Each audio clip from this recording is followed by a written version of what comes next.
বড় ভাই জি ভাই। একটা রিসার্চ করতাম আর কি, কি এয়ারটেল নাম্বার লাগবে। এয়ারটেল আছে? নাম্বার? হ্যাঁ হ্যাঁ। আছে ভাই, রিচার্জ আছে। তো লন তো একটা নাম্বার লন তো বড় ভাই। কি নাম্বার ভাই বলেন? 0160 016074747171209। 712099। আচ্ছা ভাই, কত টাকা দিব ভাই? 42 টাকা দেন ভাই, 42 টাকা নাম্বারটা। হ্যাঁ ঠিক আছে বড় ভাই। ওকে। হ্যাঁ টাকাটা ভাই।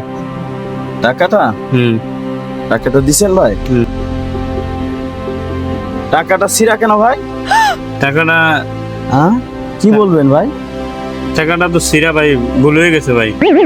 টাকা সিরা তে হ্যাঁ। ভাই, আমার তো একটা নাম্বার যে ভুল হয় স্যার ভাই, হ্যাঁ? একটা নাম্বার ভুল হয়ে গেছে ভাই। কি বলেন? যে আপনার একটা সিরা টাকা, আমি একটা ভুল নাম্বার হতে পারে না ভাই? কি বলছেন? তো আপনি একটা টাকা সিরা হইলে আমি তো টাকা ইয়া করতে যে পারতাম। আপনার একটা সিরা টাকা, আমি একটা ভুল নাম্বার, এটাই তো স্বাভাবিক। 10টা লোক ডাকে বলেন, আপনি সিরা টাকা দিবেন, আমি হলো ভুল নাম্বার দিয়ে হয়ে গেছে, এখন কি করবেন বলেন তো ভাই?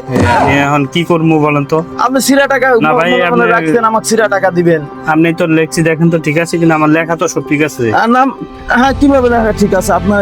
এই 7 তো এই যে আপনি এই যে 7 এর জায়গায় 9 লিখে রাখছেন, তো কিভাবে আমার বলবো ভুল ভাই? হয়ে গেছে ভাই, এখন কি বলবো? আরে ভাই আমার টাকা আমার দিয়ে দেন। এই যে আপনার টাকা, আপনি চলে যান ভাই, কোনো সমস্যা নাই।